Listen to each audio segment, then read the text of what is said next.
გამოკითხვით აღმოვაჩინეთ, რომ ადამიანის კეთილდღეობა არის ერთ-ერთი პრიორიტეტული თემა და საკითხი ჩვენი გვერდის გამომწერებში. შესაბამისად, ჩვენ თანდათან მოგაწვდით ინფორმაციას იმის შესახებ, თუ რისგან შედგება ადამიანის კეთილდღეობა, რა მოქმედებს მასზე და როგორ შეგვიძლია შევცვალოთ სხვადასხვა ასპექტი იმისთვის, რომ ავიმაღლოთ საკუთარი კეთილდღეობა, შევცვალოთ კეთილდღეობა ჩვენს ოჯახებში და რა თქმა უნდა ეს ყველაფერი იმოქმედებს ბევრად უფრო დიდ მასშტაბებზე, რადგან ჩვენ საზოგადოება ვქმნით საერთო ველს და დღეს ზუსტად ამაზე ვისაუბრებთ.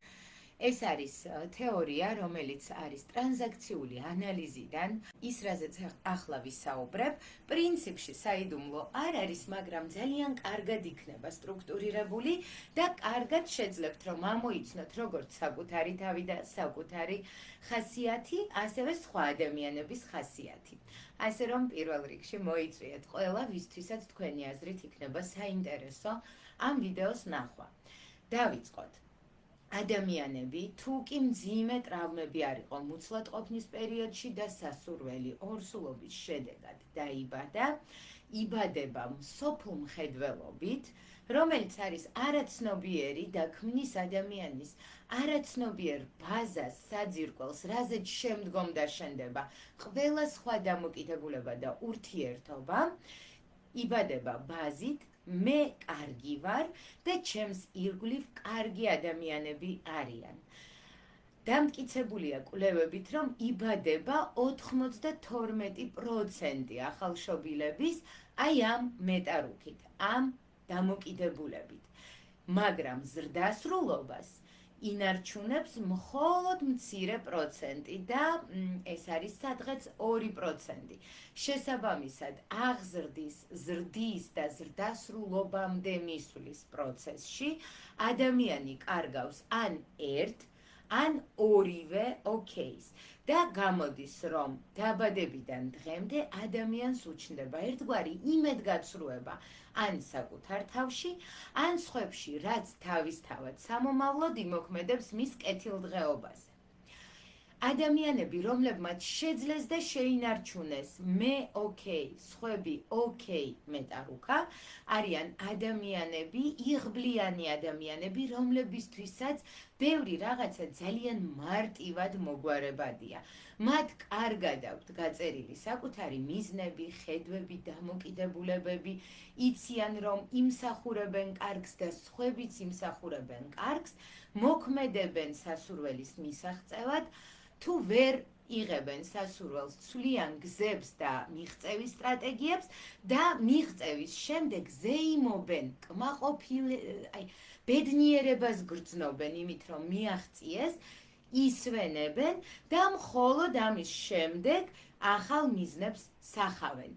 ეს არის ადამიანი კოპერი, ოპტიმისტი და მისი ცხოვრება და მისი კეთილდღეობა საკმაოდ მაღალია, რადგან ძალიან მარტივია იცხოვრო გარემოში, რწმენით, რომ თავად კარგი ადამიანი ხარ და შენს ირგვლივაც კარგი ადამიანები არიან.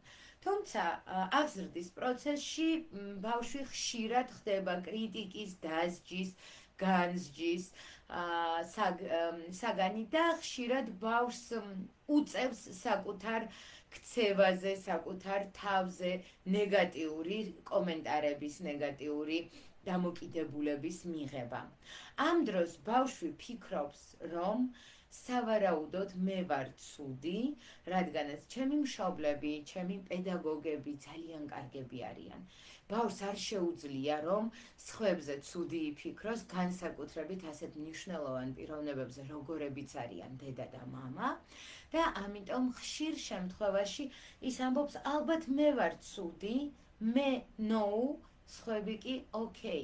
და აი ახლა მოდით დავფიქრდეთ, როგორი გაიზრდება ადამიანი, როდესაც მას აი ამ ტიპის ბაზისი და საძირკველი ჩამოუყალიბდა.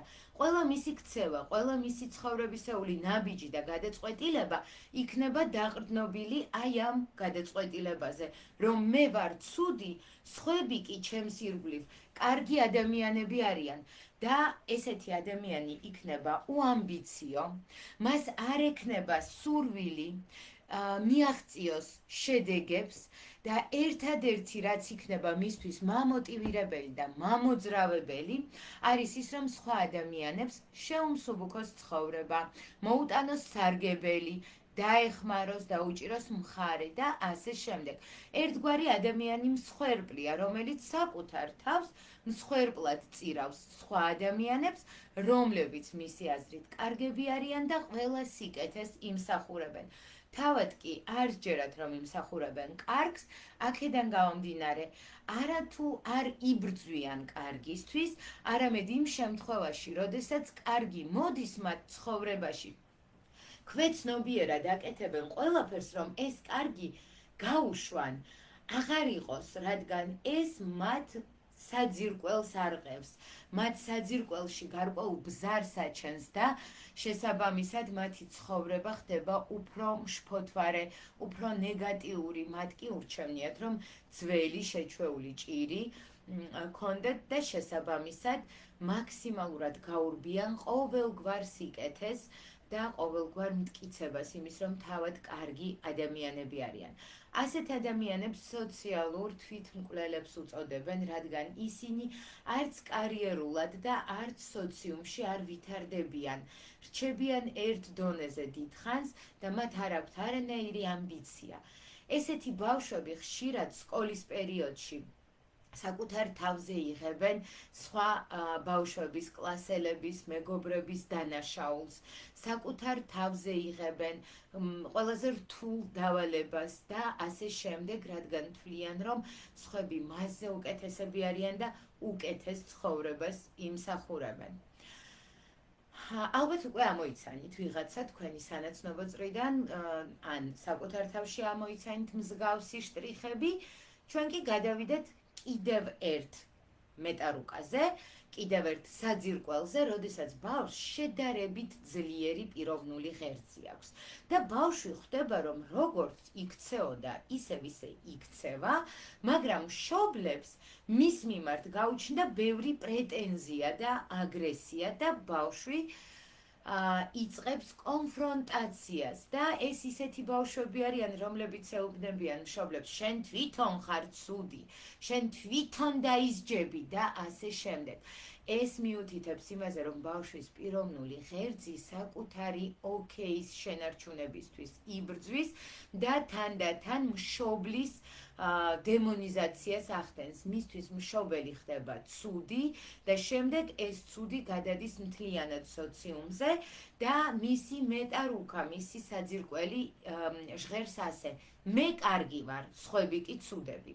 ასეთი ბავშვი გაიზრდება ლოზუნგით გავიზრდები და გიჩვენებთ სეირს და როგორც კი მას უჩნდება ძალა და თავი იმისა, რომ დაუმტკიცოს ყველას, რომ ძალიან კარგია და აქ ხაზგასმით ვიტყვი, საუკეთესოა, გააკეთებს ყველას, გაწირავს სხვებს, გადაუვლის თავებზე იმისთვის, რომ საკუთარი ამბიციები დააკმაყოფილოს.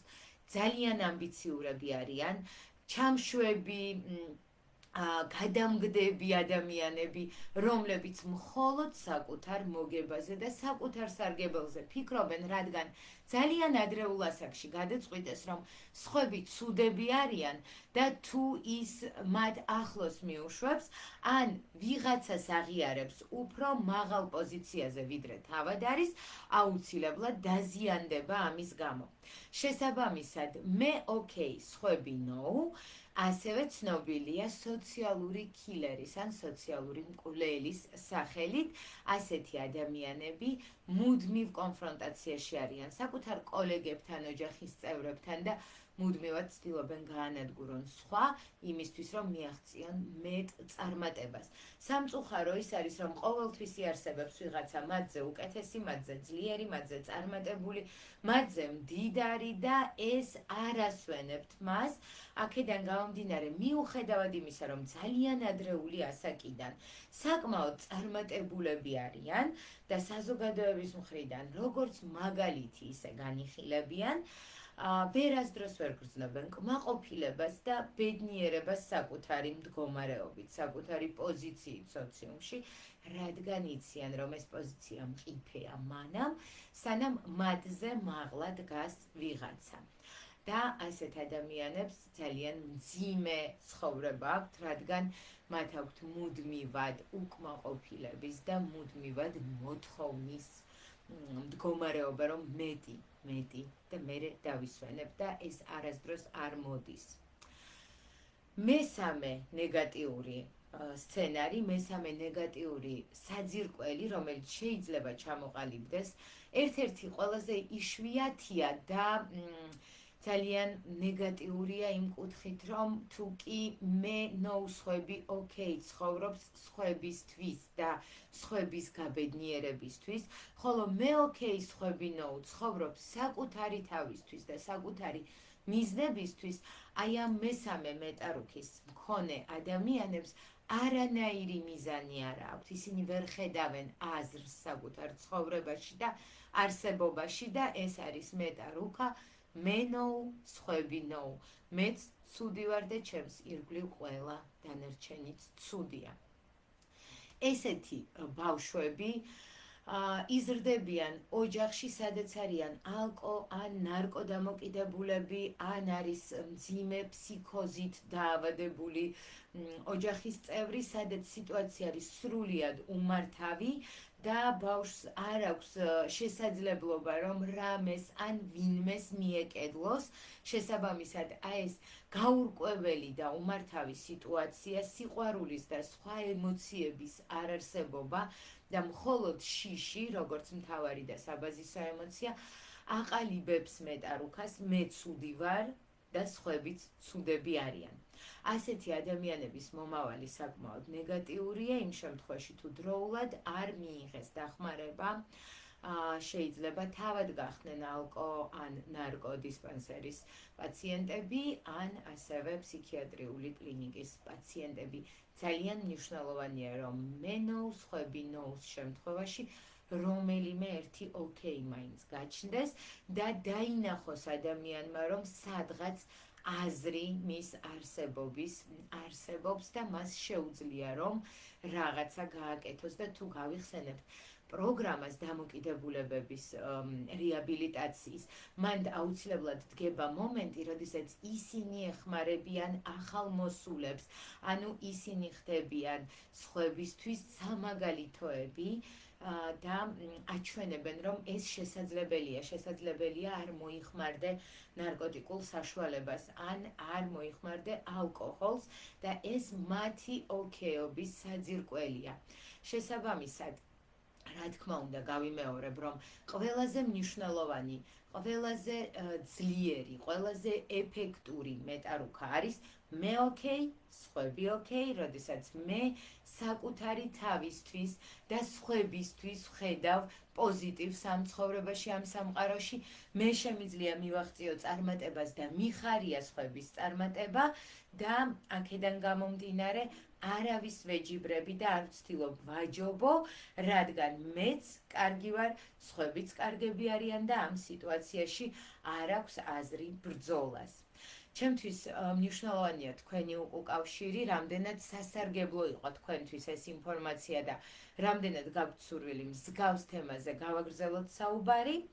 მე კი გეტყვით, რომ არის შემთხვევები, როდესაც ჩვენ შერეულად ვიყენებთ მეტარუქებს. მაგალითად, ერთ სოციალურ წრეში, ოჯახში ჩამოგვიყალიბდა მე ნოუსხვები ოკეი, ხოლო შემდგომ სკოლაში შეიძლება მე ოკეი, სხვები ნოუ ჩამოყალიბდეს საკომპენსაციოდ და აი ამით აიხსნება ხოლმე სიტუაციები, როდესაც სახლში ძალადობის მსხვერპლი ბავშვი სკოლაში თავად ხდება მოძალადე და ძალადობს თანატოლებზე. ამ შემთხვევაში ის არ აძლევს სხვებს უფლებას, რომ იგივე გაუკეთონ, რაც პირველ სოციუმში ხდება. შესაბამისად, შეიძლება სხვადასხვა სოციუმში სხვადასხვა მეტარუქა გქონდეს. მთავარი კი ამ შემთხვევაში არის გახსოვდეთ, რომ თქვენ კარგები ხართ და სხვებიც კარგები არიან. თქვენ იმსახურებთ წარმატებას და სხვებიც იმსახურებენ წარმატებას. თქვენ შეგიძლიათ იყოთ ბედნიერი და სხვებსაც შეუძლიათ, რომ იყონ ბედნიერები და თუ კი ეს სიტყვები თქვენში სასიამოვნო რეზონანსს იწვევს გახსოვდეთ, რომ თქვენი კეთილდღეობა საკმაოდ პოტენციურად საკმაოდ თავისუფლად შეიძლება ამაღლდეს, თუ კი დასახავთ მიზანს და დაგეგმავთ გზებს თუ როგორ მიაღწიოთ მეტ წარმატებას და მეტი კეთილდღეობა უკვე აბსოლუტურად რეალური იქნება.